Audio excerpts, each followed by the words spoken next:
قبل ما ابدا صلوا على النبي، والناشي صلاه يقوم يصليها الاول، لان اللي هيتحكي دلوقتي مش مجرد قصه، دي صدمه حقيقيه. عمركم حسيتوا ان حياتكم كانت عباره عن كدبه كبيره؟ انكم كنتم عايشين في وهم، ومره واحده كل حاجه اتكشفت قدامكم؟ انا ما كنتش اعرف ان اللحظه اللي هلف فيها مفتاح الباب قبل ميعادي بساعه هتكون اللحظه اللي حياتي بعدها مش هترجع زي الاول ابدا. قبل ما احكي لكم انا شفت ايه، لازم احكي لكم عن نفسي وعن جوزي الطيب. انا منى، ست عاديه زي اي واحده. اتجوزت اشرف من 17 سنه. عمري ما حسيت معاه بالخوف او القلق. كان راجل في نظر الناس كلها، كان راجل قد كلمته، راجل مثالي محترم واخلاقه عاليه، اللي يشوفه يقول عليه نعمة من عند ربنا، نعمة بحقه حقيقي. وانا كنت اول واحده بقول كده. ما كانش بينقصني حاجه، عايشه في بيتي مستوره زي الملكه، ولادي بيحبوه. وهو كان دايما بيقول لي الست المحترمه مكانها بيتها، والراجل هو اللي يحميها ويصونها. وكنت مصدقه كل كلمه. لكن اليوم انا رجعت فيه بدري وشفت الحقيقه بعيني، اليوم اللي كسرني، واللحظه اللي خلتني احس اني كنت عايشه في كدبه كبيره. اليوم ده ما كانش عادي. كنت تعبانه جدا في الشغل، وقررت اخلص بدري وارجع البيت ارتاح. وانا راجعه افتكرت اني ما كلمتش اشرف، وقلت اشوفه عامل ايه. اتصلت بيه مرتين، ما فيش رد. قلت يمكن نايم او مشغول، وما عرفتش ان السكوت ده كان الهدوء اللي بيجي قبل العاصفه. وصلت تحت البيت وقلبي مقبوض، مش عارفه ليه. كان مقبوض وبيدق بطريقه غريبه. كنت مخنوقه، كاني اول مره ارجع البيت. انا كل يوم برجع البيت ومش بيحصل كده، مش عارفه ليه، بس كنت حاسه ان في حاجه غلط. طلعت الشقه، لفيت المفتاح وحطيته في الباب، فتحت بهدوء، وكل حاجة جوه كانت ساكتة، ساكتة بطريقة مش طبيعية. النور مقفول. أشرف دايما بيحب النور حتى لو قاعد لوحده. البيت مترتب زيادة عن اللزوم، مفيش صوت تلفزيون ولا أي حركة. حسيت إني داخلة على حاجة مش طبيعية. مشيت على أطراف صوابعي وقلبي بيدق. قربت من أوضة النوم وسمعت صوت همس. هنا قلبي وقع في رجليا. في حد جوه، بس مين؟ مديت ايدي بهدوء، فتحت الباب، والمشهد اللي شفته جوه كان الصدمة اللي دمرت حياتي. الباب اتفتح بهدوء، وقلبي كان بيدق بعنف، كأن حد بيخبط عليه من جوه. عيني وقعت على أشرف واقف في نص الأوضة متوتر، ووشه قلب لون التربة. لكن مش ده اللي صعقني. الصعقة ايه؟ كانت في وش الست اللي كانت وراه، لابسة هدومي، لبس بيتي اللي أنا نفسي ما بلبسهوش، بعينه، بحافظ عليه.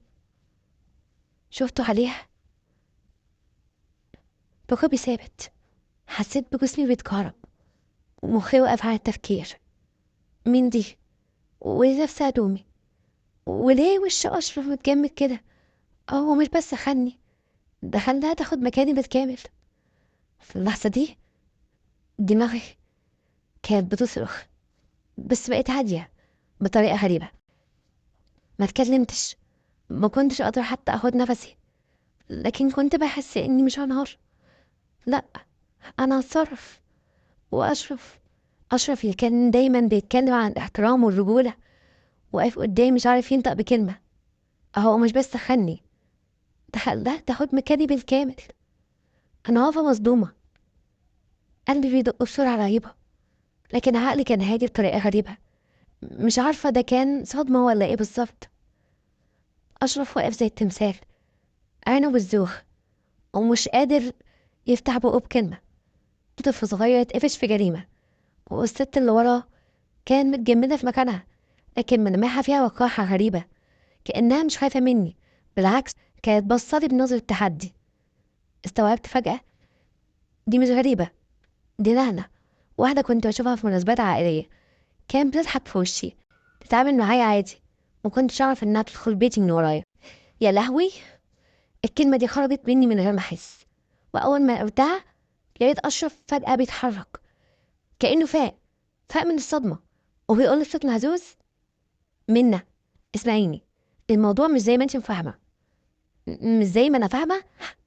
انا شفت في عيني، شفت بعيني وشمة ريحة خيانة مالية المكان، ولسه بتقولي مش زي ما انت فاهمة. لكن بدل ما انهار ابتسمت. اه، ابتسمت، لان في اللحظة دي قررت ان انهيار منا الطيبة الساذجة اللي كانت مصدقة في الرجولة والوفاء انتهى. من اللحظة دي في منا جديدة، ودي اللي هتخلي أشرف يندم على اللحظة اللي فكر يخوني فيها. أشرف فضل واقف مذهول وكأنه مش مصدق، مش مصدق إني مش بصرخ، مش بعيط، مش بهجم عليه.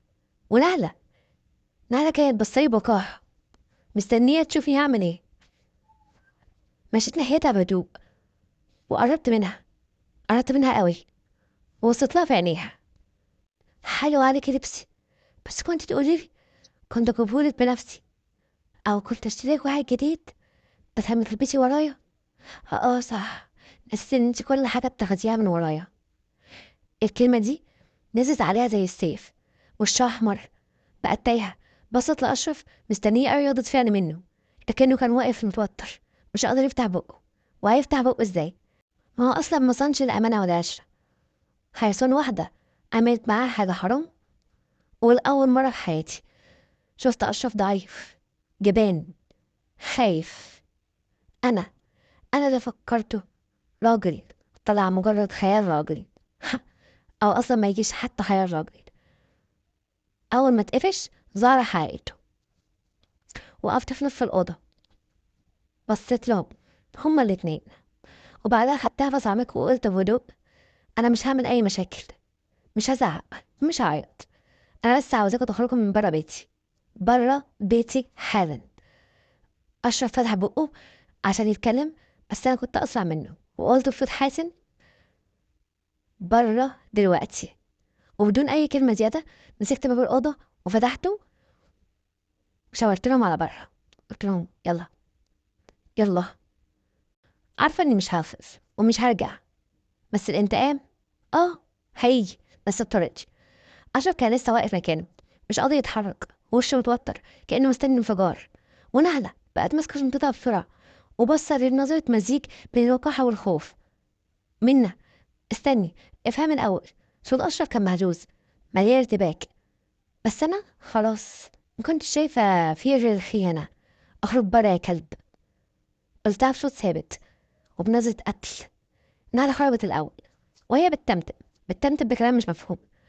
وأشرف فضل واقف، كان مستني مني حاجة. نظرتي ليه كانت كافية تفهمه إن اللحظة دي هي نهاية كل حاجة. وأول مرة، أول مرة أحس إن قلبي انجمد. وأول ما خرج وقفل الباب وراه، وقفت في نص الشقة، حسيت بصمت تقيل بيخنقني، كأن جدار البيت اللي كنت فاكراه إنه أمان اتحولت لجدار خنقة مليانة غدر وخيانة. وهنا لأول مرة دموعي نزلت، وقعدت على الكنبة، حطيت وشي في ايديا وفضلت أبكي، أبكي بصمت. مش بس على خيانة أشرف، لكن على 17 سنة ضاعت من عمري في كدبة كبيرة. لكن كنت ناسي حاجة: الخاين عمره ما هيتغير، وأشرف لسه مخبي ليا طعنة تانية. بعد ما طلعوا من البيت كنت فاكرة إن الليلة دي هي أسوأ حاجة ممكن تحصل لي، وإن الخيانة دي هي أقصى حاجة ممكن أشوفها من أشرف. لكن للأسف الطعنة الحقيقية كانت لسه مستنياني. تاني يوم الصبح صحيت على صوت تليفون بيرن. كان رقم غريب. رديت وانا مصدومة. الو، صوت راجل. رد: استاذة منى؟ ايوه، معاك استاذة منى. انا محامي استاذ اشرف، هو طالب يقابلك النهارده عشان نتكلم في موضوع مهم. ايه هو الموضوع المهم؟ في ايه تاني بعد اللي شفته باين؟ ساعتها الدم بدأ يغلي في عروقي، وقلت له ببرود: لو عاوز يعتذر فما عنديش كلام معاه. لكن المحامي رد بكلمة نزلت كياني: الموضوع مش يخص اي اعتذار، الموضوع بيخص اوراق الطلاق وتقسيم الممتلكات. ايه؟ انا مش التوابع. اشرف هو اللي خان يا حضرة المحامي. اشرف هو اللي دمر البيت، هو دلوقتي اللي مستعجل على الطلاق وتقسيم الممتلكات كأنها ورث. حسيت بكتمة في صدري، كان حد بيخنقني.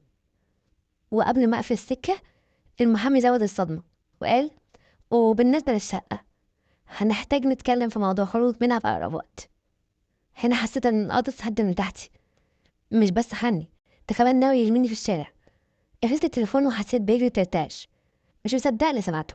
يعني بعد 17 سنة جواز، بعد ما استحملت في كل ظروفه، بعد ما كنت بعافي الحلوة والمرة، النهاية تكون كده؟ مش بس خيانة، لأ، طرد وإهانة كمان. ده بيكلعش على دمه. لكن بدل ما أعيط أو أنهار، حسيت بغضب جوايا عمره ما كان موجود قبل كده. طيب يا أشرف، لو فاكر إني هخرج من حياتك مغفرة، فأنت مش عارف مننا الحقيقية. أخدت قرار، مش هطلع خسران من الجولة دي. تاني يوم لبست هدومي، رفعت راسي وقررت أروح أقابل المحامي. بس مش عشان أسمع كلامه، لأ، عشان أخلي أشرف يعرف إنه غلطان لما فكر إنه يستهين بيا. دخلت المكتب، لقيت أشرف قاعد هناك بارد جدا، متأكد إنه كسب الجولة، كأنه مش شايف الست اللي واقفة جنبه 17 سنة. لأ، شايف واحدة لازم يخلص منها بأسرع وقت. لكن أنا كنت مجهزة له مفاجأة كبيرة أوي. بابتسامة هادية قعدت قدامه وقلت: أنت مستعجل على الطلاق أوي، صح؟ رد بثقة: طبعا، كل واحد فينا لازم يشوف حياته وننهي الموضوع باحترام. ضحكت ضحكة صغيرة وقلت: حلو أوي، وأنا موافقة، بس عندي شرط واحد. رفع حواجبه وقال: شرط إيه؟ قربت له وبصيت له في عينيه وقلت له: كل جنيه صرفته عليك وعلى بيتك هترجعه له بالحسابات. هنا وش قلب من الرملة. أشرف اتلجم، وشه كان مزيج بين الصدمة والغضب، لكنه بسرعة حاول يلم نفسه وقال ببرود: منا، انت بتتكلمي كأنك كنت بتديني فلوس سلفة. احنا كنا متجوزين والمفروض كنت تصرفي عليا. ضحكت ضحكة هادية وقلت: أصرف عليك بجد؟ قال لي: أيوة، ما هو ده كان بيتك. قلت له: كان بيتي، أصل طالما أنت شايف إن دلوقتي من حقك وبيتك وعايز تطردني منه، يبقى ندخلها بالحسابات. حسيت بتوتر خصوصا لما طلعت ملف فيه كل حاجة، فواتير وتحويلات، وورق يثبت إني كنت بساعده في الشغل وفي مصاريف البيت حتى في أصعب الأوقات. لو على الشقة، فالقانون مش كله في صفك زي ما فاكر. وصدقني، لو فتحت الموضوع هخليك تخرج منها قبلي كتير قوي. هنا وشه اتغير تماما، اتكلم بحدة: منى، انتي بتهدديني؟ رديت بنفس الثقة: لا يا حبيبي، بس بذكرك ان اللي اتلعب معاه مش واحد ضعيفة. حسيت اني تايه متردد، واول مرة من يوم ما شفته مع نهلة احس ان هو اللي خايف. قام وقف مش عارف يتكلم، وبعدين لف للمحامي وقال: هنشوف حل وسط. وهنا عرفت اني كسبت اول جولة. خرجت من المكتب وانا حاسة بنشوة الانتصار، بس كنت عارفة ان اشرف مش هيسيبها تعدي بالساهل.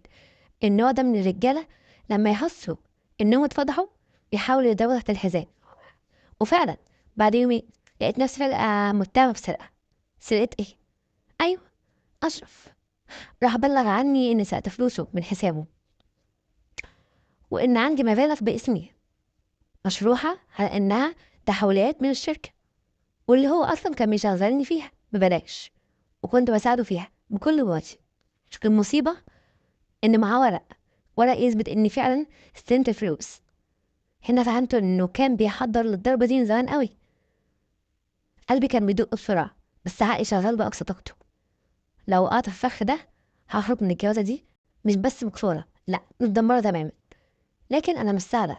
أول حاجة عملتها، رحت لمحامي شاطر، حكيت لي كل اللي حصل ووريته كل الأوراق اللي معايا، الفواتير والتحويلات وغيرها، وقلت له جملة واحدة: أنا عاوزة أخرج من الجوازة دي منتصرة، وهو يدفع تمن كل حاجة أعملها. المحامي بص في الأوراق وابتسم، ابتسم بثقة وقال لي: عندنا ثغرة وعندنا ورقة ممكن تخليه هو اللي يبقى في موقف الاتهام. بعد أسبوع كنا قاعدين في المحكمة، أشرف ورايا المحامي بتاعه وأنا ورايا المحامي بتاعي. محامي أشرف وقف يتكلم بثقة: موكلنا لديه أدلة قوية على أن السيدة منى استولت على أموال غير مستحقة من حسابي، وعليه نطالب بتعويض واسترجاع الأموال. القاضي بدأ يتكلم، ما وصل للمحامي وقال له: دفاعي المتهمة، تفضل. المحامي بتاعي قام بهدوء وطلع ورقة واحدة، عقد شراكة. دي ورقة ماضية من 10 سنين بيني وبين أشرف، تثبت إن كل الأموال اللي دخلت حسابي كانت حقي. أشرف اتلخبط ووشه بقى أصفر، وأنا كنت واقفة ورا المحامي لأول مرة، حاسة إني متحكمة في اللعبة. القاضي رجع الورق وقال بهدوء: بما أن الأموال المذكورة كانت في إطار شراكة رسمية، إذن الدعوى هذه ليس لها أي أساس ويتم رفضها. أشرف خسر كل حاجة، مش بس القضية، لكنه كمان اضطر يدفع لتعويض، ولقى نفسه في موقف ضعف لأول مرة. وأنا خرجت من المحكمة حرة لأول مرة من 17 سنة، مش بس من أشرف، لكن من كل الألم اللي سببهولي. لكن أشرف ما كانش ناوي يختفي من حياتي بسهولة. في يوم بعد حوالي 6 شهور من الطلاق، لقيته بيتصل بيا. أول ما شفت اسمه على التليفون قلبي وقع. ليه بيكلمني؟ عاوز ايه تاني؟ رديت ببرود: عاوز ايه يا أشرف؟ رديت بصوت متغير: عاوز ايه يا أشرف؟ رد بصوت غريب، مش نفس النبرة الواثقة اللي كانت متعودة عليها. منا، أنا أنا غلطت وبندم على كل حاجة عملتها، ينفع ترجعي لي؟ ضحكت بسخرية وقلت: جاي تندم دلوقتي؟ بعد ايه؟ اتنهد وقال: مش عايز حاجة منك، بس كنت عاوز أقولك إن نهلة سرقتلي وهربت وأنا خسرت كل حاجة. أيوة، الكابوس اللي دمر حياتي بقى ضحية وكمان. ساعتها حسيت بإحساس غريب، مش شماتة لأ، لكن ارتياح. الزور اللي وقع عليا أزعله، لكن هل ده معناه إن حاجة تقف هنا؟ لأ، أنا عندي خطة أكبر، عندي حلم وعندي حياة، عندي حياة كاملة قدامي. بعد المكالمة دي قفلت التليفون وأنا بحس إحساس عمري ما حسيته قبل كده، راحة. أشرف كان آخر حاجة مربطي بالماضي، ولما وقع هو كمان حسيت إن خلاص أنا اتحررت تماما. لكن الحرية لوحدها مش كفاية، كنت محتاجة أقابل نفسي، كنت محتاجة أقابل نفسي بجد، أحقق ذاتي وأثبت لنفسي قبل أي حد إني مش ضعيفة. كنت محتاجة أحقق حلمي، أكون الست اللي دايما كنت بحلم أكونها. وأكتر حاجة كنت بحلم بيها إني أشتغل في شركة كبيرة، شركة لها اسم، شركة تصدير. ده كان حلمي وأنا صغيرة، لكن اتجوزت وسبت كل حاجة عشانه. بس دلوقتي ما عنديش أي عذر، وعمري ما هسمح لنفسي أكون مجرد ست قاعدة في بيتها مستنية الحياة تحدد لها مصيرها. الطريق الحلم مش سهل. أول خطوة كانت إني أبدأ أدرس من جديد. رحت سجلت في كورسات حاسبات وقعدت شهور أذاكر. كنت بشتغل الصبح وبالليل بذاكر. ما كنتش برتاح، لكن كان عندي هدف.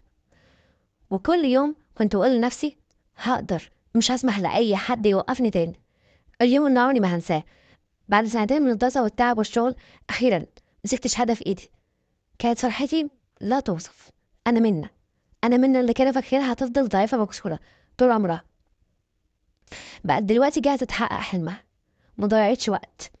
قدم قدمت على شركة تصدير كبيرة، شركة كنت بحلم مجرد إني أدخلها بس، وفعلا اتقبلت. وأنا داخلة الشركة لأول مرة كموظفة حسيت بفخر عمر ما جالي قبل كده. كل التعب، كل الأيام اللي كنت بنام فيها منهكة، كل الدموع اللي نزلت كان ليها معنى النهاردة. وأول يوم وأنا قاعدة على مكتبي جالي إحساس قوي جدا إن حياتي أخيرا بدأت، وإن الماضي خلاص بقى ورايا. أما أشرف، سمعت بعد كده إنه غرق في الديون، وإنه بقى بيشتغل أي حاجة عشان يسدد الفلوس لأنها سرقتها، واتجنن وراح مستشفى المواليد. ناس بنت حلال ودته في المستشفى على حسابها. وحقيقي ما كانش فارق معايا، لأنه بقى مجرد ذكرى، وأنا كنت بينا جديدة أقوى من أي وقت فات. لما اتحررت من ظلم أشرف افتكرت إن حياتي انتهت، لكن الحقيقة دي كانت البداية الحقيقية. حاجة واحدة بس عمري ما هسامح نفسي عليها: وأنا قاعدة في شقتي بعد يوم شغل طويل، ماسكة شهادتي اللي تعبت فيها، بفكر في كل اللي وصلت له. رغم كل حاجة كان في حاجة ناقصاني، ابني أو بنتي اللي كان ممكن يكون معايا دلوقتي. العيال اللي كنت بتكلم عليهم في الأول الفيديو خالص دمت كان عيال أشرف، وبعد ما أنا سبته طبعا سبت عياله دخل من مطر قديمة. أنا كنت أم بس ضيعت حقي في الأمومة بإيدي. زمان لما كنت متجوزة أشرف كنت بحلم أكون أم، لكن اكتشفنا إنه عنده مشكلة حصلت له بعد ما طلق مرته التانية اللي هي الأولانية. وقام لي جملة لسه فاكرها لحد النهاردة: منا، لو تحبيني بجد هتقبلي تعيشي معايا كده من غير ولاد. وأنا كنت ساذجة، كنت فاكرة إن الحب معناه التنازل، معناه إني أسيب كل حاجة علشانه، حتى لو ده معناه إني أطفي الحلم في الأمومة بإيدي. وأهو بعد 17 سنة من الجواز وهو راح والجواز انتهى، وأنا فضلت لوحدي من غير ابن يناديني ماما، ولا بنت تطلب عليا وأنا تعبانة. الندم الحقيقي مش على أشرف. أنا مش بندم إني زدت أشرف ولا إني خدت سنين حياتي معاه، أنا بندم إني ضحيت بحلم مكنتش المفروض أفرط من البداية. ولو في درس واحد اتعلمته من كل اللي حصل لي فهو عمرك ما هتخلى عن حاجة بتحبها علشان حد. بس على حياتي هتقف هنا؟ لا، لسه قدامي طريق طويل، ولسه عندي فرصة إني أعيش حياتي وأحقق أكتر من ما كنت متخيلة. بس السؤال: هل أيام محبية ليه تعويض على اللي راح ولا خلاص؟ عدد 6 شهور على شغلي في الشركة، 6 شهور من النجاح ومن التحدي ومن إثبات نفسي، ومن فجأة بقيت مديرة فرع. أخيرا كنت فخورة بنفسي، أخيرا حاسة إني قدرت أحقق اللي كنت بحلم بيه طول عمري. لكن اللي ما كنتش أعرفه إن في حد كان متابع رحلتي من البداية، مستني اللحظة المناسبة عشان يتكلم. في يوم وأنا قاعدة في مكتبي براجع التقارير لقيت الأستاذ كريم صاحب الشركة بيطلب يقابلني. استغربت جدا، أنا مديرة فرع، يعني مش من الطبيعي إن أتعامل معاه. بس دي كانت أول مرة يطلب يقابلني بشكل شخصي. دخلت مكتبه وأول ما أتكلم بصيت بنظرة ما كنتش فاهماها، ما كنتش فاهمة معناها، وقال: منا، أنا عايز أصارحك بحاجة. أنا قلبي دق بسرعة بصراحة، ده كان فضل ثابتة مستنية أسمعه، وخفت إن هو يطردني، خفت إن يكون في مشكلة في شغلي أو حاجة. لكنه قال لي: أنا معجب بيكي، معجب بيكي من أول يوم جيت الشركة، بس كنت مستني، كنت عايزك تثبتي نفسك الأول وتعرفي قيمتك، عشان لما أجي وأطلبك تكوني متأكدة إنك مش بتاخدي قرارك وإنت ضعيفة أو مكسورة. اتصدمت، ما كانش مجرد كلام إعجاب، ده اعتراف حقيقي بمشاعره. لكن رغم ده أنا رفضت. كريم ما كانش من النوع اللي بيستسلم بسهولة. فضل شهر كامل يحاول يقرب مني ويحاول يثبت لي إنه شخص مختلف وإنه يستاهل فرصة. لكن الماضي كان بيطاردني، أنا خلاص فقدت ثقتي في الرجالة كلها، فقدت الإحساس بالأمان. وفي يوم شفت في عينيه حاجة غريبة، وكأنه جات له فكرة غريبة. قابلني في مكتبه وكان معاه ظرف مقفول. منا، أنا فهمت مخاوفك وعرفتك إنك خايفة تجرحي تاني، خايفة أكون زي أشرف. بس أنا هثبت لك العكس. حط قدامي ورقة وقال لي: أنا هكتب تعهد إن لو حصل مني أي حاجة تضايقك، أي خيانة أو أي غلطة، كل أملاكي تروح ليكي من غير أي كلام، وكمان أدخل السجن وممكن تقري التعهد قبل ما أمضي. اتصدمت، هو فعلا مستعد يضحي بنفسه وإنه يدخل السجن ويضحي بكل حاجة تابع عشاني؟ فضلت أبص في عينيه، والأول مرة حسيت بالأمان، حسيت إن الشخص اللي قدامي مختلف. وأخيرا وافقت. بعد أسابيع من ارتباطنا جه عيد ميلادي، وكريم فاجئني بهدية.